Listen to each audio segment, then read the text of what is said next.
go to heaven. I want to hear the voice of Jesus. You have washed your robes in my blood, stood stiffly for my truth. And when I get to heaven, I'll cast my crown at Jesus' feet. I want to praise his name forever. He has done so much for me. Sometimes I think that I could stay here no longer. I feel very lonely here, for I have seen a better land. And oh, that I had wings like a dove, then would I fly away and be at rest. I wanna go to heaven. I wanna hear the voice of Jesus. I will gird myself and serve him, for he suffered much for me. And when I get to heaven, I wanna sit at Jesus' table. Oh, to eat the fruit of that land, to go back to earth no more. Sometimes I think that I could stay here no longer. I feel very lonely here, for I have seen a better land. And oh, that I had wings like a dove, then would I fly away and be at rest. And oh, that I had wings like a dove, then would I fly away and be at rest.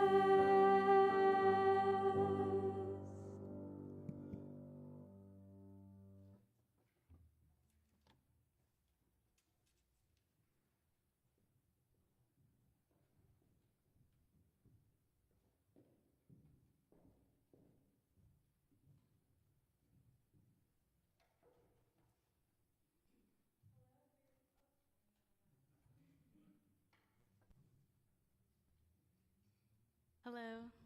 Hello, everyone. Happy Sabbath. I think it's still Sabbath. Yes.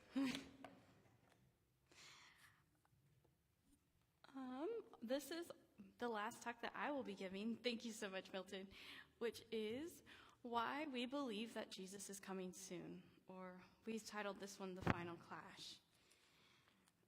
But before we do that, I'm going to go backwards again in case, because I know some of y'all missed this morning's service. So if we're not lost, we'll go to the next one. The first one, which is always our reason why we study prophecy. And it says, I am God, and there is no other. I am God, and there is none like me, declaring the end from the beginning, from ancient times, things that are not yet done. If we went back into that from our previous studies, we learned that the reason why God gives us prophecy is so that we know that he is God, that we can trust him because he loves us. And like this morning's service, because he loves us, we can love him. And God requests of us one thing: if you love me, you'll keep my commandments. And that's how we show our love to God. So this is our timeline, because I know sometimes it can get a little confusing. You have when Daniel gets Daniel 11 in the interpretation, the kingdom of Babylon has already passed. So it starts right at Medo-Persia, and that's when you have even the year God gives, right? He says, in the first year of Darius the Mede, even I stood up to strengthen him. And then you have Greece, which we went over Greece this morning. And then we got into Rome. And Rome is Daniel chapter 11, verses 20 through 22. And then we have the mixed and divided, which is where our focus is going to be on today.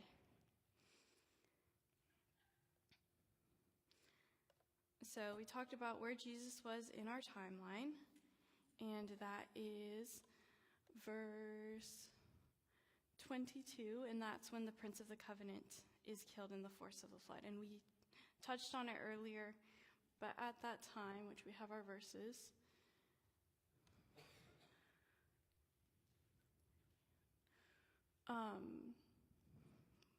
which I think I did not put them in here. But it says that the prince of the covenant is removed, and it's like a force of a flood.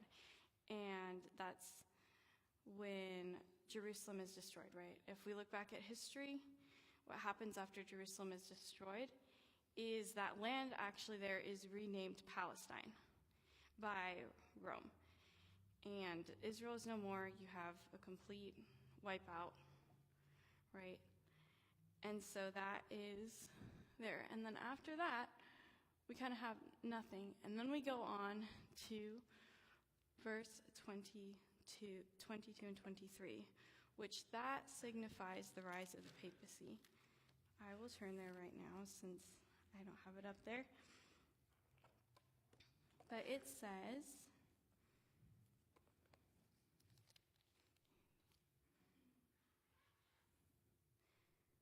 "And there shall arise in his place," this is Daniel chapter 11, verse 20, if you want to follow along, "one who will impose taxes on the glorious kingdom." So we talked about that was the rise of Rome. And we go down a couple verses, and it says, "With the force of a flood they shall be swept away from before him and be broken, and also the Prince of the Covenant." That's when Jerusalem is swept away, and Jesus is killed. And then it says after that, "And after the link is made with him, he shall act deceitfully, for he shall come up and become strong with a small number of people." And you think that's an interesting verse. That one doesn't make too much sense. But it keeps on going, and it says, "And he shall disperse among them the plunder, spoil, and riches, and he shall devise his plans against the strongholds, but only for a time." And so it's like you have this person who comes in peacefully after Rome, right? And it's like, what is that? How do you take a kingdom without force? So if we go back into history, you have the establishment of the first pope. And we'll go more into details on how we know this is the Pope, which it will expand on that later. But Rome is beginning to fall, and the king of the north at the time is like, I need to transfer my power spiritually. Transfer my power, but we don't have anyone, it's all going apart. And he gives that power to the Pope. So that's how he comes in peacefully. There's no force, it's a transfer of power, just like it says. And then we keep on going, right, to verse 24. "For he shall disperse among them the plunder, spoils, and riches, and he shall devise plans against strongholds, but for only a time." And this is the beginning of the 1260-day prophecy. So that's when... And if you look in history, that's also really when you start the Dark Ages, right? So this is a time in history that is very, the Bible's cut off, knowledge is cut off, you're in the Dark Ages. And after that, something interesting, very interesting happens. And it says, "And he shall stir up his power and his courage against the king of the south with a great army. And the king of the south shall be stirred up to battle with a very great and mighty army. But he shall not stand, for they shall devise plans against him." So all of a sudden you have this king of the south, right? We talked about this morning how you have usually the king of the north, and the opposing power of the king of the north is the king of the south. So the king of the south and the king of the north, they changed throughout history. So now we have a new king of the south coming into play. So you have to look, what was Rome or papal Rome attacking during that time? Christianity is one, yes. And there's one other power that they began to attack, one other group, Islam. They began to attack the Middle East, right? Because you have the Middle East, right? Rome, they wipe out Jerusalem, and then all of a sudden these more Islamic countries start to go into that area. So, and they take over the holy cities, right? The Holy Land, quote unquote, because that is where they believe special things are going to happen in their prophecies. So you start to see that happening.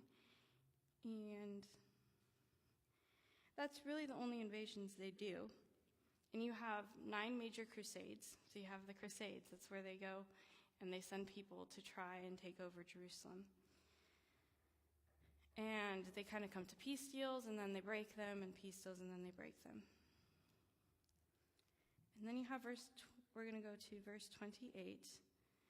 While returning to his land with great riches, his heart shall be moved against the holy covenant, so he shall do damage and return to his homeland. So you have all these crusades that happen, right? And during the crusades in that time, all of a sudden, they begin to actually have the artifacts, right? You have certain artifacts that people really want, all these riches and plunder that they take from that area. And I think someone said it earlier, who was the other group that the papacy went after during that time? Christians. But where did they go after those? It was in their own countries, right? In their own places. So as he turns back, he plunders it, right? He turns back, and then he starts to go after the people of the Holy Covenant. Which this is the part where, if you're here this morning, we heard about the Holy Covenant, right? And the covenant, that is the 10 Commandments, right? That is God's words. That's Jesus' covenant with us. The covenant that we cannot keep by ourselves. So Jesus had to come down to earth to keep for us, right? And that's when you have the Prince of the Covenant, and he gets killed, but he completes that covenant. His blood seals us.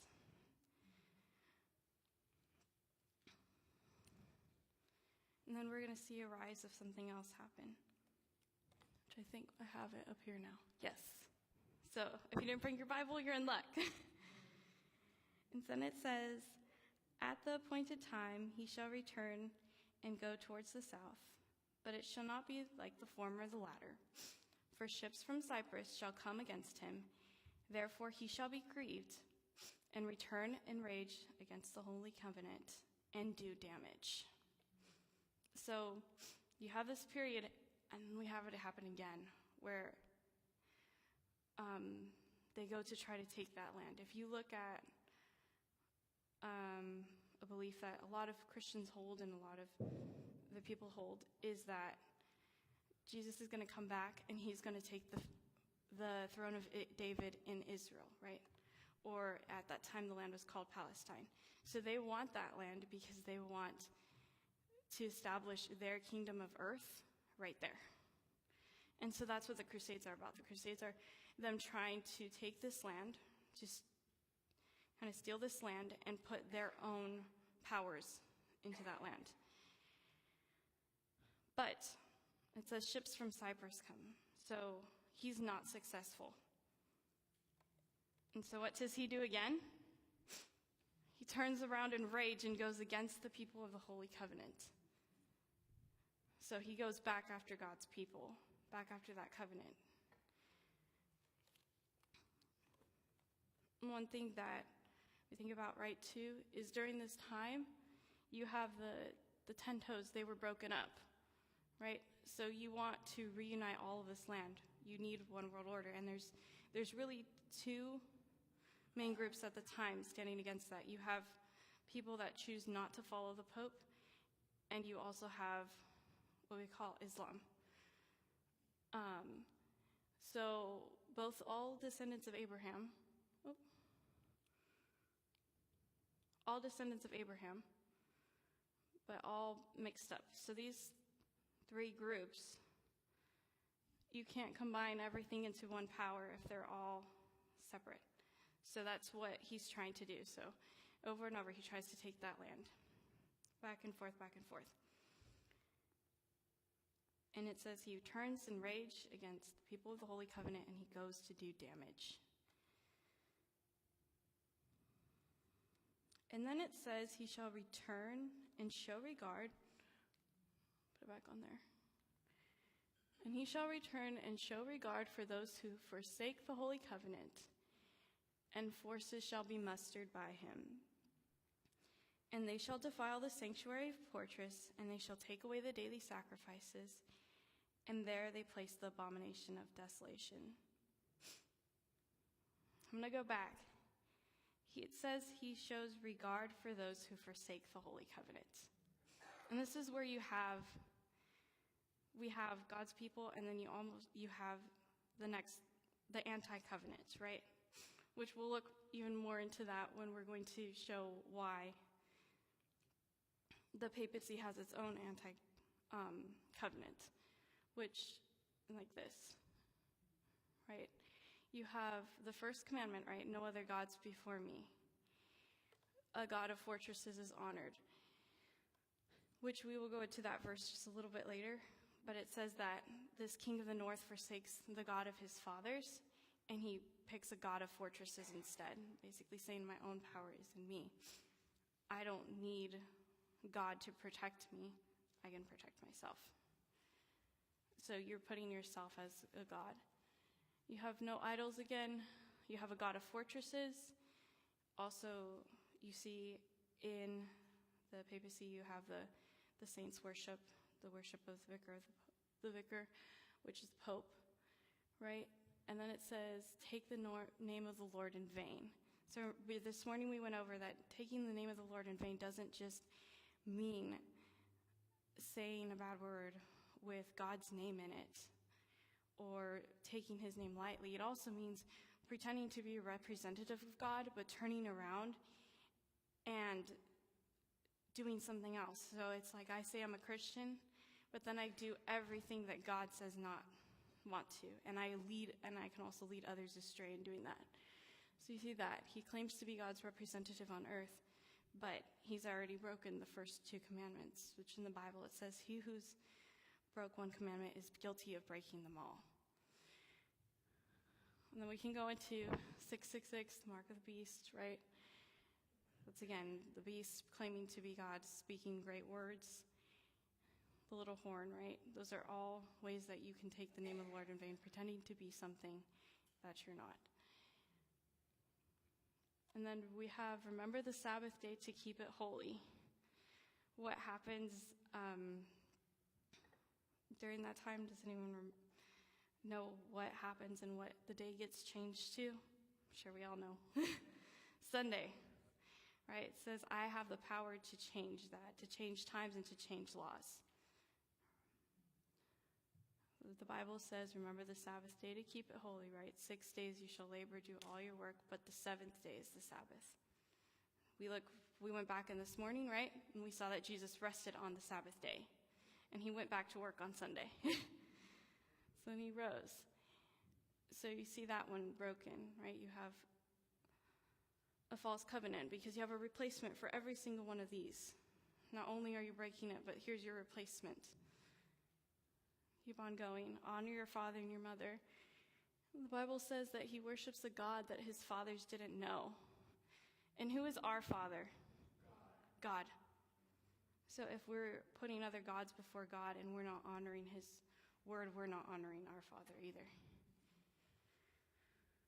You shall not murder. You have the persecution of the Christians or the people of the covenant. You also have the killings of the people in Palestine and of Islam that hadn't really attacked at this point. It was just because you wanted the power to take that, right?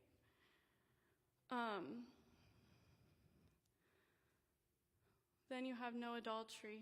In the Bible, in Revelation, which we don't have time to go into, but does anyone know who is described as the harlot? The apostate church, right? And that's having, you can think of it, I think my dad went over this last week, right? You can have a marriage or a relationship with someone like how we have man and woman, but what is that relationship a representation of? Our marriage between us and God. When we went over in this morning, we took the covenant, right? You make that covenant between you and God. God calls us the bridegroom. He's the bridegroom, and we're the bride, right? So to come and do that, that makes them the harlot. You've committed adultery by choosing to walk in a way that doesn't honor God and breaking the commandments. You're also choosing to break God's covenant, your covenant with God, which is adultery. And so you can look at this. One thing I would say is you can look at this from the point of the King of the North, but anytime you hear someone say anything, you can also use this as a checklist. You can check yourself.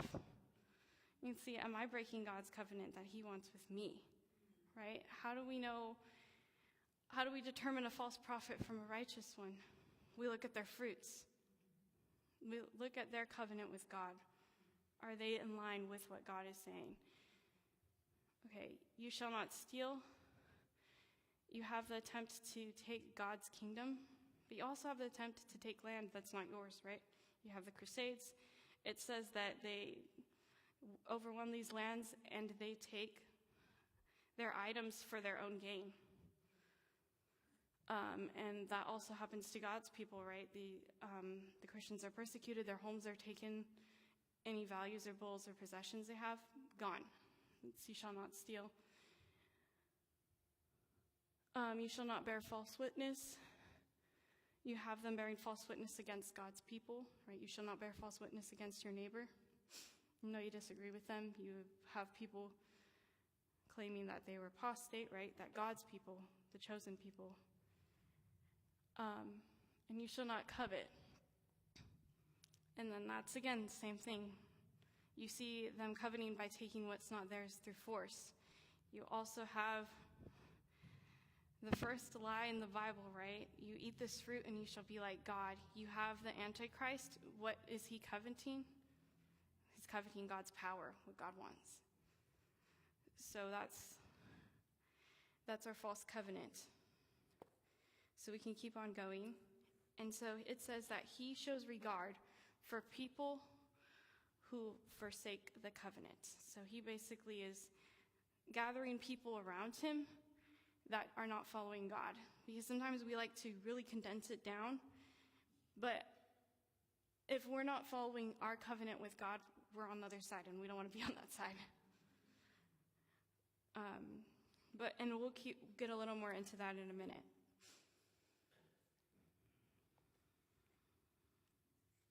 And then we're going to go back to verse 32, which I think is on there. Yes. Those who do wickedly against the covenant, he shall corrupt with flattery. So, promise things. It's like, wow, this looks very good. In the Bible, it says that at the end times, if it was possible, even the very elect would be deceived. He's smart. He has his own covenant. He has his own checklist, right? That's why we have to know the difference, and we have to keep God's word in our hearts. And then it says, but the people who know their God shall be strong and carry out great exploits. So even throughout all of the trials and the persecution, God's people who know their Creator, who know God, who have the covenant in their hearts, right? We said that in Revelation it talks about if you keep the covenant, you have right to the tree of life. They have life and they have God's blessing. This is also when you see in the dark ages what happens during that time is there's a persecution, but there's also becomes enlightenment, right? You have people start translating the Bible. You have Wycliffe. You have all of these martyrs, but also people that begin to share and spread the light. And those are the great exploits that the Bible is talking about right here. That throughout all of the persecution and your anti-covenant, God's covenant remains. And those people who understand shall instruct many. Yet for many days they shall fall by the sword and flame. So you have in the Dark Ages, right? You have Fox Book of Martyrs. That's everyone that's getting burned at the stake for choosing to stand. By captivity and by plundering. You see the other side still stealing and taking. Now when they fall, they shall be aided with little help, but many shall enjoin them by intrigue. So throughout that time, even though they're falling, there's people that join, right? Not always for the right reasons in the beginning, right? It's like, what is this, right? When you die and suffer for something, a lot of people are like, well, I want to know more about why. And so those who are in darkness get to see a great light. That's what begins to happen. And some of those understanding shall fall, to refine them, to purify them. Which you always think that sounds interesting, right? And make them, well, the time of the end, because it is still for the appointed time. I don't know if you guys remember a sermon my dad did a while ago, but what does God say? He keeps us in the palm of his hand.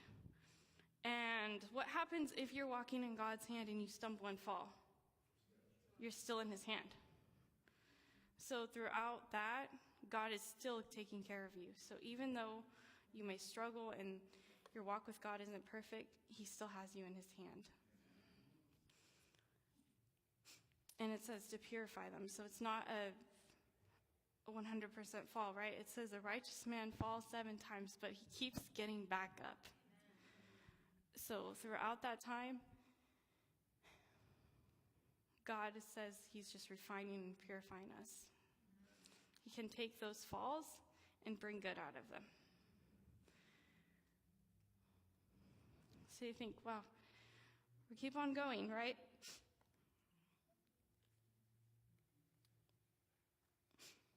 Then it says, I'm going to keep going, we have the false covenant. Then the king shall do according to his own will, and he shall exalt and magnify himself above every god, and shall speak blasphemy against the God of gods. We talked about for our quick recap on the beasts and also on the powers, right? You have the little horn. It's the blasphemy.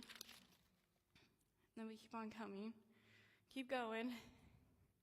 And he shall prosper till the wrath has been accomplished, for which shall be determined shall be done. He shall okay, and now we're going to get into a little bit more clarity about who this king of the north is, because I told you it's the papacy, but we're going to get even more specific on how we know this, right? So he shall exalt himself, he shall regard neither the God of his fathers, right? You had Christianity first, and then you have this offshoot of Christianity, which you could call the papacy, right? Or the Roman Catholic Church. So the God of his fathers was God, right? You turning your back on that. It's another way where we're showing you're not honoring your father, right? You're not honoring God, the Father. You're not honoring the people that came before you. Nor the desire of women. So you think that's an interesting one. We look at who is the one person in power that can't have a wife? Pope. Nor regard any god, for he shall exalt himself above them all. He says, I am the God of gods. I am God's representative on earth, right? I am God on earth is what he says. But he shall honor a God of fortresses, a God which his fathers did not honor, a God which his fathers did not know. He shall honor with gold and silver, with precious stones and with pleasant things. So you see all of those beautiful cathedrals, all of those big fortresses. What are they all decorated with? Gold everything valuable.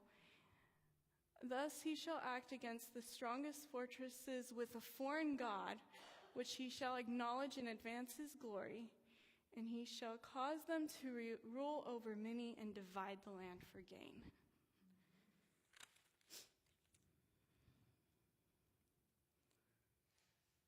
And then we get to now, the only verses that have not been completed in Daniel chapter 11. We'll go back into the divide the land for gain, which we didn't go over very much today, but you also have the deadly wound, which is enacted against the Pope, which we can go into that prophecy another time, right? But that is when he loses his power. And this is also when the work of the martyrs begins to shine and shine, right? You have all these Protestant groups rising up. You have all of these reformations. And so we have this period of enlightenment. And then we get to where we are right now, which is the only verses in Daniel chapter 11, which again, it's a timeline, before it says that Michael stands up. We went over before that Michael is Jesus, right? We went over that today, and my dad's going to go over it a little more in detail tonight. But this is all that's left. But if you look at those verses in Daniel chapter 12, it doesn't say now after that Michael stands up. It says at this time Michael stands up. While this is going on, he says, okay, I'm done judging, right? We had 1844, the great disappointment. Jesus enters in and begins judgment. When you're done, when you're judging, and the judge comes out and says, I've made my judgment, that's when Michael stands up. That's when the doors of probation are closed. So this is where we're at, right here. And if we look at this, it says, and at the time of the end, the king of the south shall attack him, and the king of the north shall come against him like a whirlwind, with chariots and with horsemen and with many ships. And he shall enter the countries, overwhelm them, and pass through. He shall also enter the glorious land, and many countries shall be overthrown. If you look at it, we are right here. All we're looking for is the king of the south to attack. But we have to think about it. Who is the king of the south, right? Because we went through the king of the north, the king of the south. The king of the south, the king of the north, they're just the two opposing powers. So if you have the king of the north, which is the papacy, which we've gone over before, that the United States works with the papacy. If you look at the way our government is set up, everything of us and most of Europe is all set up like how Rome was set up. We have the country coming out of the waters in Revelation.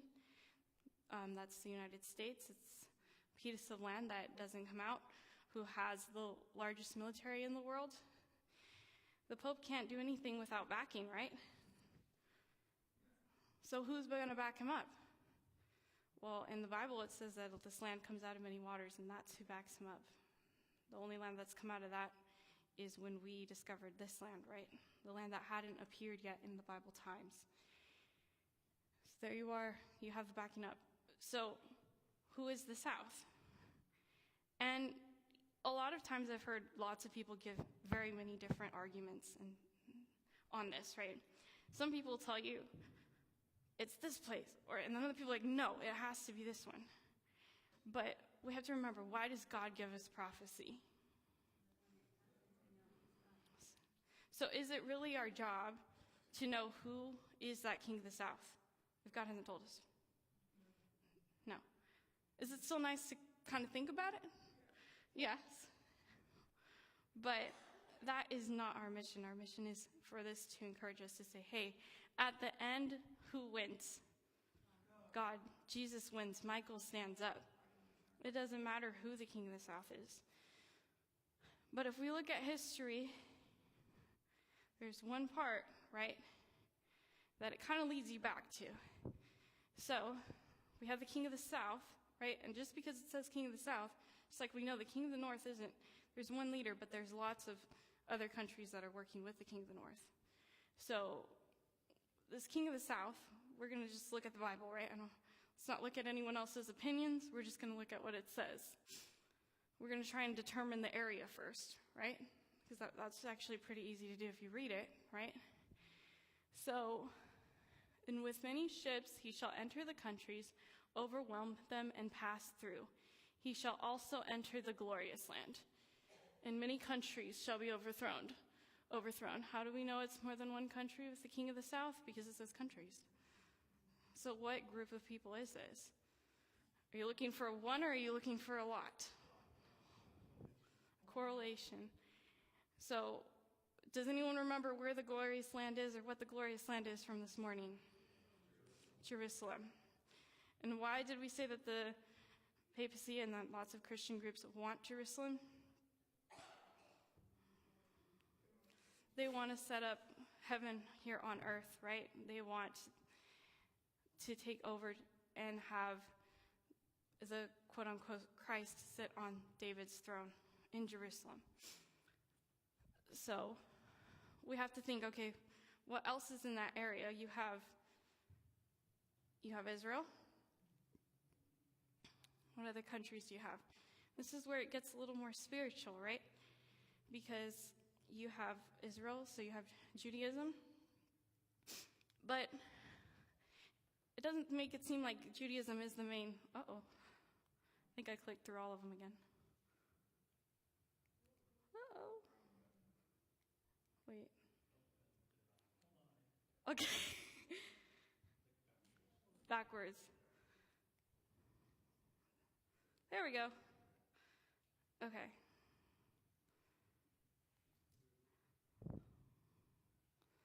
It's this one. Oh, I went too many. There we go.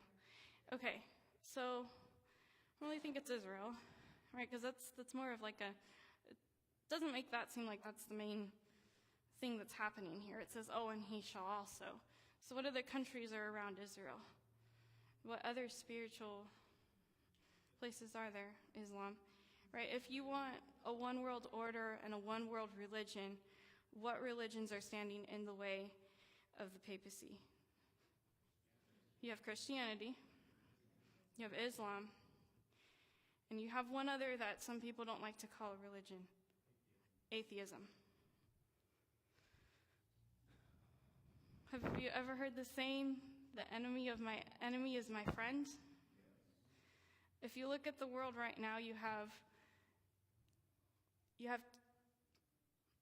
kind of like two powers, right? You have the United States, you can call it the quote-unquote Christian side, right?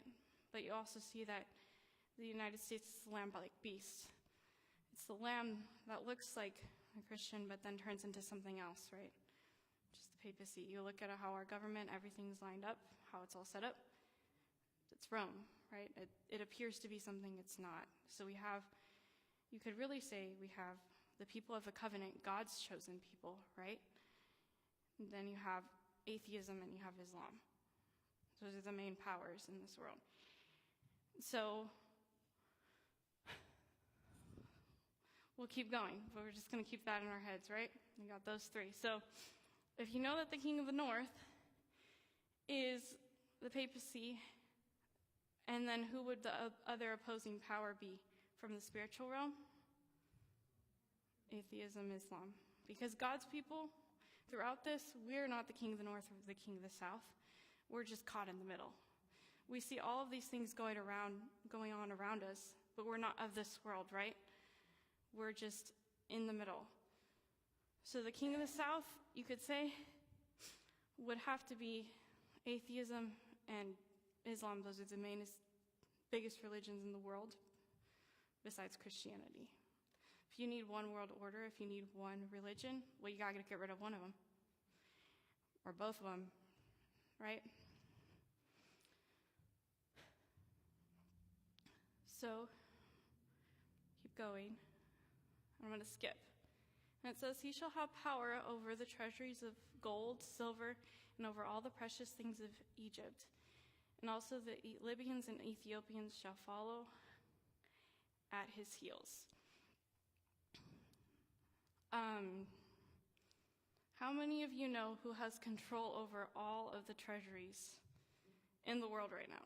Who has control over all the gold? Where's all the gold of Europe and the United States all held? Yes, Fort Knox. And no, the only gold that's not held there? Russia, China, and Islam. That's the only ones. So you have two, right? So, does anyone know what is the universal currency of the world? The dollar, right? What is the currency that is trying to oppose the dollar?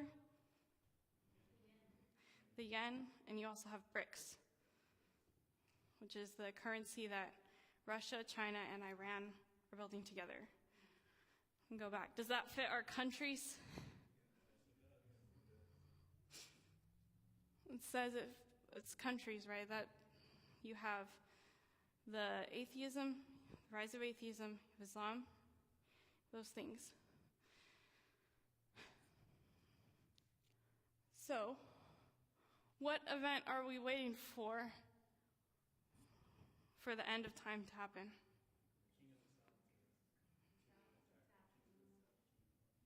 That's the only event that we're waiting to happen until Michael stands up.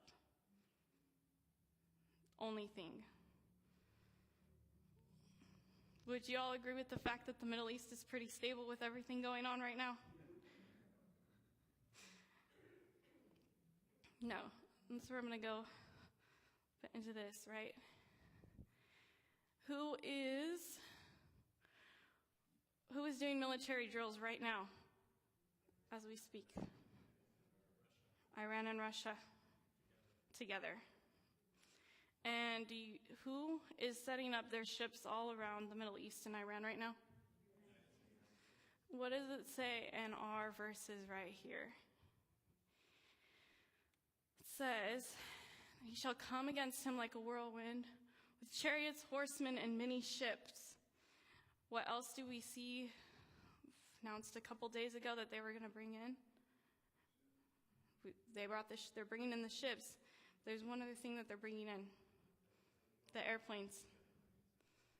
The only thing that you haven't seen yet is and that doesn't mean that this can be happening right now, but you're seeing how it's getting set up for that to happen. Like, the U.S. decided to move most of its ships all towards the Middle East, towards that area.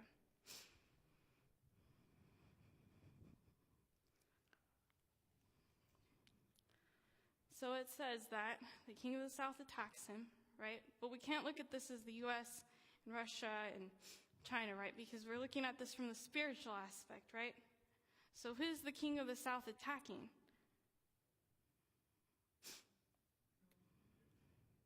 Who's attacking the papacy? Yes. He's not attacking the U.S. He's not attacking that, although that is something that does happen. That's where you're looking at. So in the Bible it says we're going to hear wars and rumors of wars. And that's how we know that we're at the time of the end. So we can't look into the actual, we have to keep looking back into the spiritual, right? But that's just one event, just one thing. We're just going to go a little bit more over that. This is BRICS, right? Some people say it's kind of starting to fail. We know that this war happens fast, that once the U.S. or the papacy was to take over those countries, he would have complete control over all of the gold and silver in the whole entire money system. We have come to a place in time where we rely on digital banking. When Russia decided to try and attack Ukraine, what happened to all of the oligarchs' money? Frozen, gone. What happens at the end of time is that what does it say is going to happen to God's people? You can't buy or sell. If we already have one currency, everything is going digital. Your bank accounts could just get drained. This is the Fed's analysis of the U.S. dollar, why the U.S. dollar is under threat as the world's currency. Here we go. And then, How close is Iran to building a nuclear warhead? 10%. Some people say that they have already built it.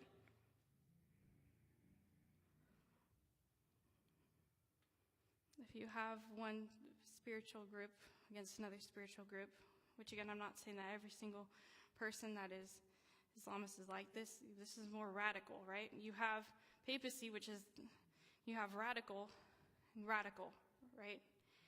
And both of them want power. They both want to become the one kingdom, right? They both want the glorious land. They both want Israel. They want that land, right? Whether you can call it Palestine, you can call it Jerusalem, it doesn't matter, right? The Bible just calls it the glorious land. That's the land that they want because that's where they want to establish their kingdom. That's Holy Land, right? It doesn't matter, but that's what they're both fighting for. And if you have a group like, it's very radical, right? You think they wouldn't use a nuclear warhead? What does the Bible say in Revelation? How much of the earth is destroyed? How much of the population? 1/3. I don't know about you, but that sounds like that could be nuclear warhead. There's nowhere in the Bible that says that there is no nuclear war. No. And also, does it really matter if Iran has a nuclear warhead or not, if Russia and China have got a bunch? Something that happened actually a few weeks ago, which you don't really hear about it much in the news, but after the Cold War, we had signed an agreement with Russia that we would not use any nuclear warheads. And they would not either. Do you know that agreement expired about 2 weeks ago? There is no legal proceedings or anything like that that our peace treaty, gone. I think that's my last one, so I don't want to go backwards again. We're going to go back, right? Because this is what's going on in the world. But we need to look at this from the spiritual, right? Because what happens when the king of the south attacks the king of the north? He goes in like a whirlwind. He takes over the glorious land. All right, so he's just taken out, you have the big ties of atheism. You have the opposing powers, Islam, right? Which one's left? Christianity, the people of the covenant. So what does he do after he takes over the glorious land? After he overthrows those countries? It says, but these shall escape from his hand, Edom, Moab, and the prominent people of Ammon. And you say that? Do any of these countries really exist anymore? No. None of these countries exist anymore. But does anyone know who these countries were? Who was their father? Abraham. These are the other descendants of Abraham. What does God do with Abraham? He makes a covenant with Abraham. These are God's people that are in these countries. Even though that all of this chaos is going on, God's got them like a hen protecting his chicks. What God says that he shall cover you under his feathers, and under his wings you shall find refuge. It says he shall stretch out his hand against the countries, and the land of Egypt shall not escape. It's basically saying it's a time Egypt is one of the biggest powers out there. It's basically saying that anything that goes and tries to oppose this country cannot. And it keeps on going. He shall have powers over the treasuries of the gold and silver, and over all the precious things of Egypt. So you have power over all the treasures of gold and silver, all the treasuries. Well, that means you've just taken out those nations, right? We already got the U.S., the papacy has already got most of it. There's only those 3 countries, really, that he doesn't have. And it says, and also the Libyans and the Ethiopians shall follow at his heels. You look at that, those are people that were not as, well, even if we look at now, right? Does every single Islamic country follow the more of the radical side of things? No, you have Saudi Arabia, you have the Saudis, you have other countries that actually work with the U.S.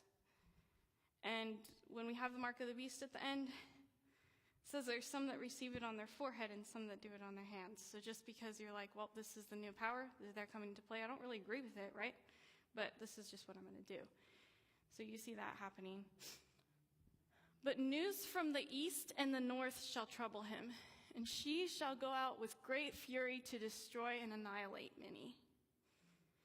You say, well, from the north, that's back home. The only people that are standing left to oppose is the people of the covenant. And that's when you have Daniel chapter 12. It says that at this time, Michael stands up. And there's a time of trouble such as there never was since there was a nation. So that's when he goes back. Therefore he shall go out with great fury to destroy and annihilate many. And he shall plant his tents between the palace of the seas and the glorious holy mountain, yet he shall come to his end, and no one will help him. And we've just went through the whole history of the earth, right? Because at the end, Jesus wins. He comes to his end. And that's all I have for tonight. So you will have to hear my dad's with Daniel chapter 12. And where does that start off with? Michael standing up. But we have just one event left before we are literally in end times. Another thing that we didn't go over really quick is that we have Trump announcing that he's giving Iran 10 to 15 days, or else he's going to attack them. Could you see the king of the south attacking in 10 days? Jesus says we don't know the date or the hour, but everything is completely set up that we could wake up tomorrow and be in the end times. It could be tomorrow, but it could also be in 10 years.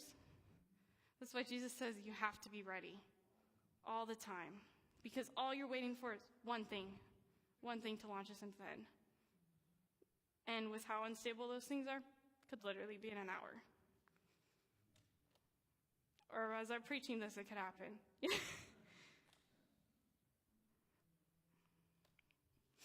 But we know that Jesus wins, and throughout all of Daniel, who is God protecting? Who's he refining? Who does he have in his hand? The people of the covenant. So let's pray. Dear God, thank you so much for being with us. Thank you for blessing everyone that's here. May we be ready in the end to stand for you. And your name, amen.